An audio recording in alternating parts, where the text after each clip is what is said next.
Assalamualaikum warahmatullahi wabarakatuh. Selamat berjumpa kembali di perkuliahan Big Data ini. Big Data ini kita sudah memasuki pertemuan 3, di mana di pertemuan 3 ini kita akan membahas tentang Big Data vs tradisional, di mana kita mau membahas Big Data juga dan tradisional juga.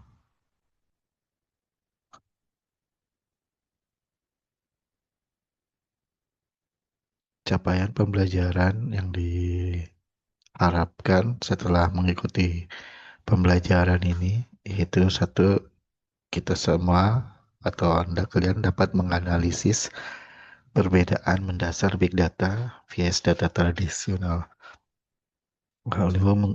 Yang kedua itu menggunakan 10V atau 10V, yang dimana sebelumnya adalah VV, 5V, itu ada 5, kita tambahkan 5 lagi, yaitu sebagai kerangka analisis perbandingan dengan yang tradisional.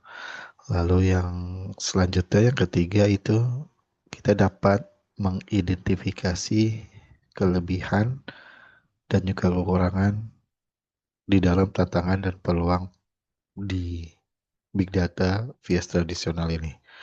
Lalu yang keempat itu dapat menerapkan analisis pada kasus nyata, terutama di bidang sistem informasi.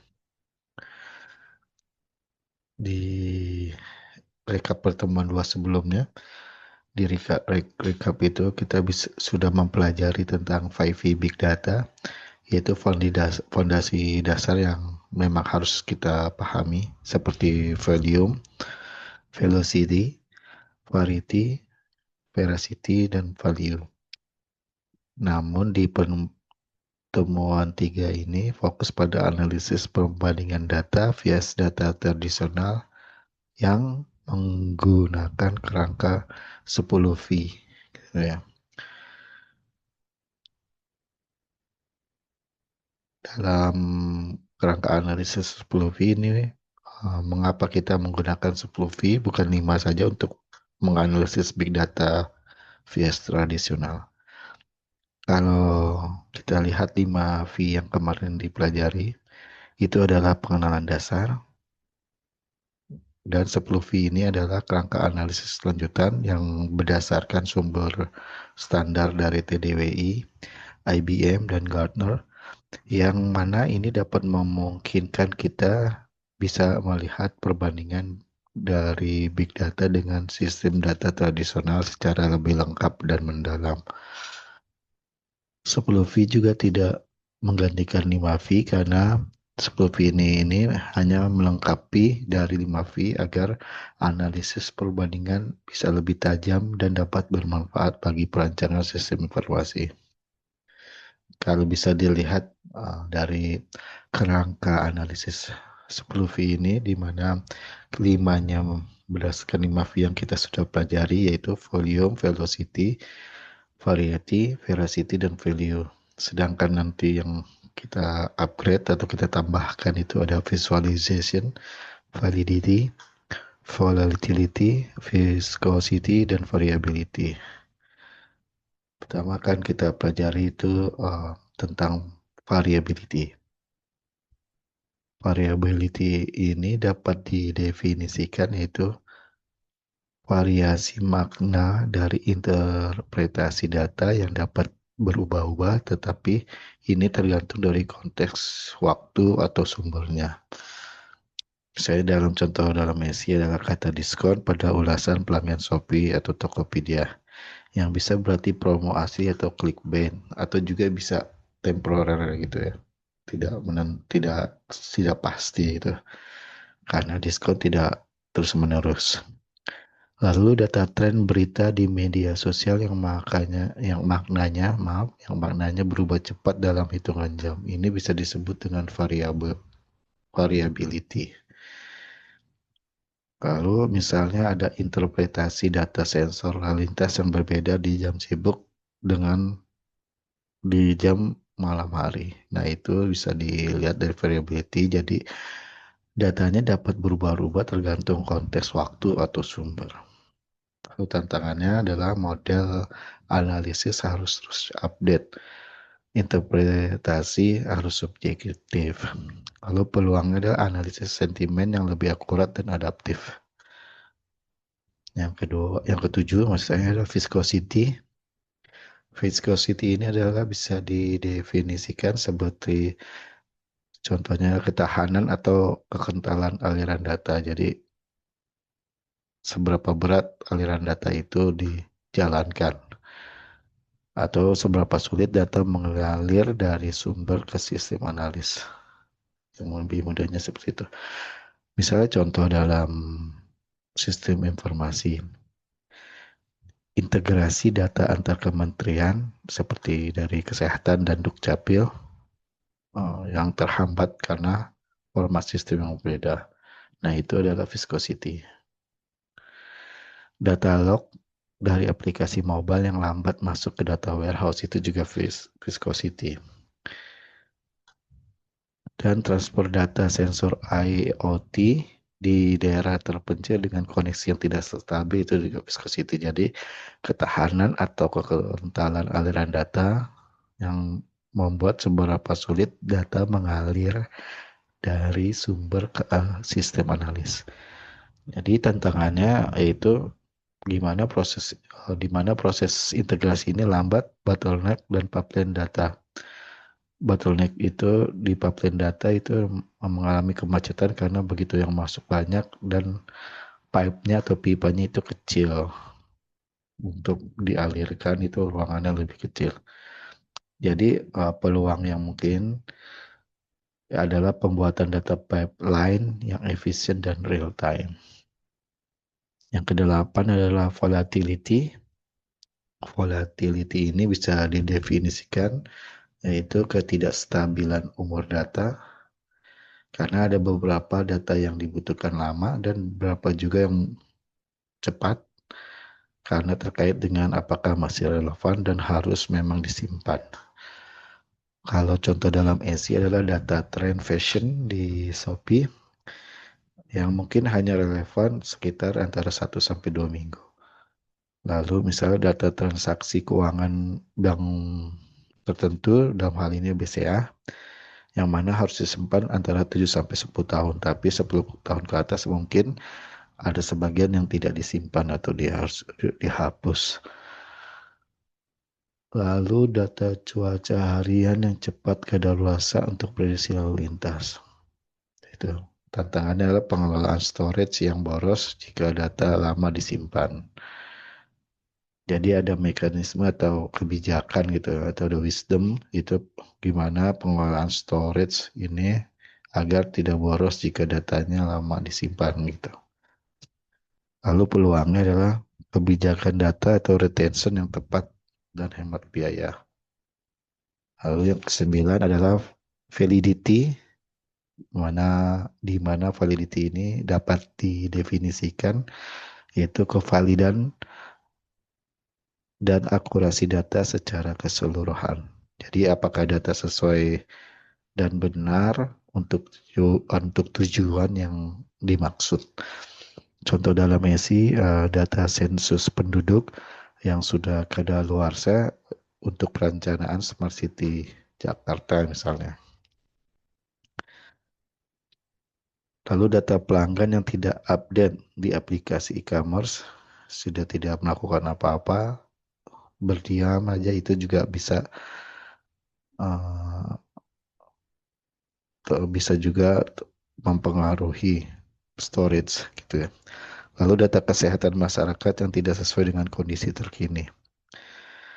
Jadi tantangannya adalah verifikasi data memakan waktu dan sumber daya. Jadi peluang yang diambil adalah pengambilan keputusan yang lebih tepat dan dapat dipercaya. Yang ke-10 ada visualization, itu dapat didefinisikan visualization itu adalah kemampuan menyajikan data kompleks agar mudah dipahami dan diinterpretasikan oleh manusia. Contoh dalam sistem informasi adalah dashboard COVID-19 Kemenkes yang menampilkan peta sebaran kasus secara real time. Lalu grafik analisis penjualan Tokopedia untuk manajemen. Lalu head map lalu lintas di aplikasi Gojek untuk pengambilan keputusan operasional. Lalu tantangannya adalah data yang terlalu kompleks, sulit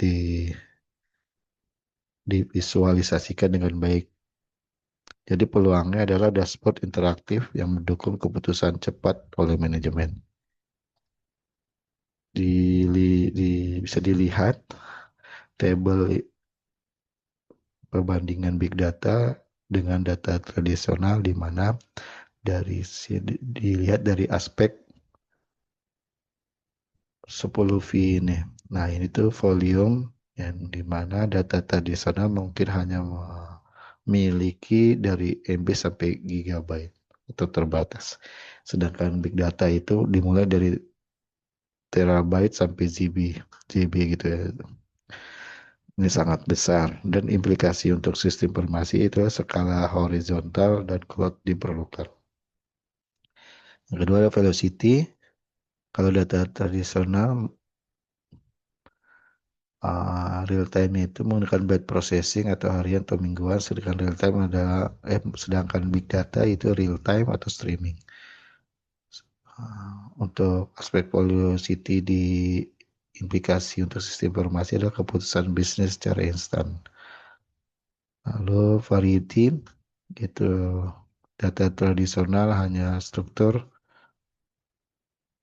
itu label tetap,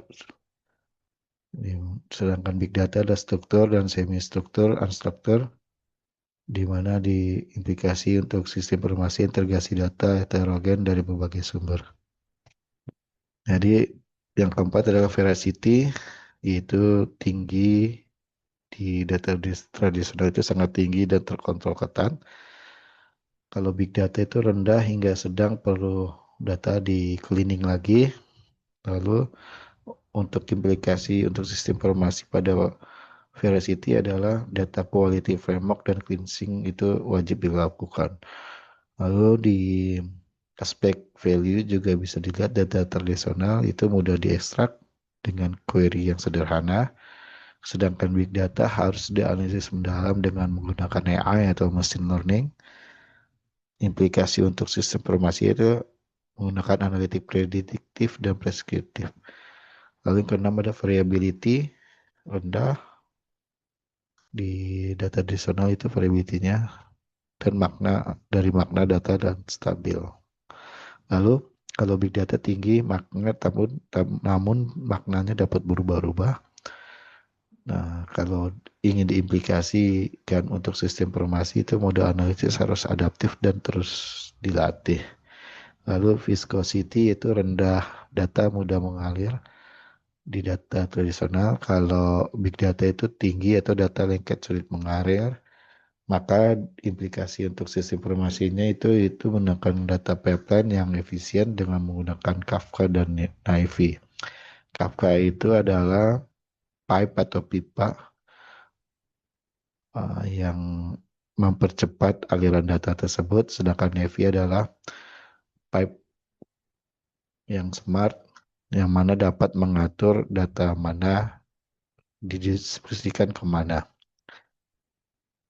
Lalu yang kedelapan adalah volatility, itu di mana data tradisional itu tinggi, data tetap relevan yang lama, lalu sedangkan big data itu rendah tapi cepat kadaluarsa, di mana kalau ingin diimplementasikan volatility ini adalah dengan kebijakan data retention dan archiving. Lalu 9 validity itu tinggi di data tradisional, lalu di big data itu perlu diverifikasi berkala. Lalu kalau untuk diimplikasikan di dalam sistem informasi, validity ini adalah seperti data governance dan validasi rutin. Lalu yang ke-10 adalah visualization, di mana data tradisional itu akan memvisualisasinya secara sederhana seperti dengan chart atau tabel dasar. Sedangkan big data itu bisa kompleks, interaktif dengan bermacam-macam visual seperti itu. Dan kalau ingin mengimplementasi untuk sistem informasi, visualization ini menggunakan tool dashboard modern atau Tableau ataupun Power BI. Contoh kasus misalnya Shopee Big Data dengan VS retail konvensional, misalnya data nasional itu Shopee mengolah volume sangat besar, velocity-nya real time, dan variety-nya tinggi, seperti teks ulasan, gambar, video, dan data klik. Dengan velocity yang perlu di cleaning, Shopee berhasil menghasilkan value yang tinggi, yang berupa rekomendasi personal dan dynamic pricing. Dynamic pricing ini seperti perubahan harga gitu ya.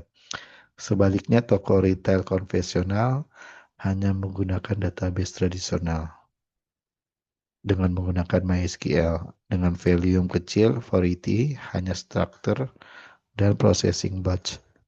Dan hasilnya tidak mampu memberikan rekomendasi real time. Lalu yang kedua kasusnya, kasus studi ini misalnya Tokopedia atau Big Data via sistem core banking tradisional. Tokopedia memanfaatkan variability tinggi, tren berubah cepat, dan visualization. Jadi untuk dashboard analisis penjualan, sementara sistem core banking tradisional masih masih menggunakan tradisional karena validity dan veracity-nya sangat tinggi atau bisa disebut dengan edge compliance. Dari mana ini tetapi kesulitan mengolah data unstructured dari aplikasi mobile dan media sosial. Jadi kesimpulan kasus big data dan data tradisional saling melengkapi dan perusahaan sukses di Indonesia memadukan dan tanda kutip memadukan keduanya dalam arsitektur hybrid. Berikut ini adalah kelebihan dan kekurangan big data dibandingkan data tradisional. Di mana kelebihan big data itu skalabilitas sangat tinggi, analisa real time dan prediktif. Lalu yang ketiga, fleksibilitas data atau variety dan variability, dan memberikan value bisnis yang lebih dalam atau deep. Tapi kekurangan big data itu sudah pasti yang pertama biayanya itu dengan biaya awalnya tinggi dan kompleksitasnya juga tinggi. Lalu veracity dan validity rendah karena perlu cleansing intensif gitu ya. Viscosity dan fatality sulit dikelola.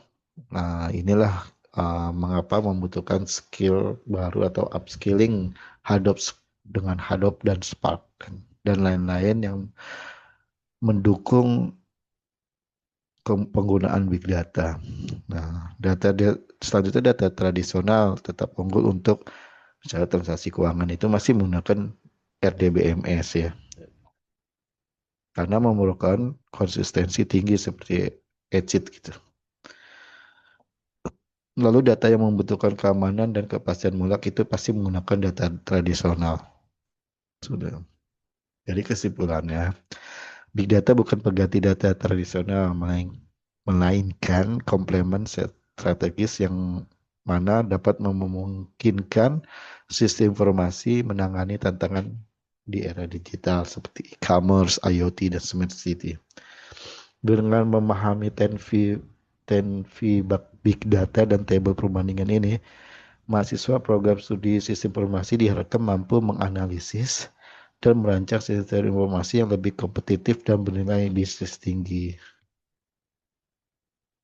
Nah, ini adalah tugas-tugas yang diharapkan bisa dikerjakan oleh rekan mahasiswa semuanya, di mana tugas ini dibuat agar dapat mengangkat skill atau upskilling dari mahasiswa semuanya. Mungkin itu saja yang bisa disampaikan dari saya. Kurang lebihnya mohon dimaafkan. Wabil taufiq wal hidayah. Assalamualaikum warahmatullahi wabarakatuh. Terima kasih.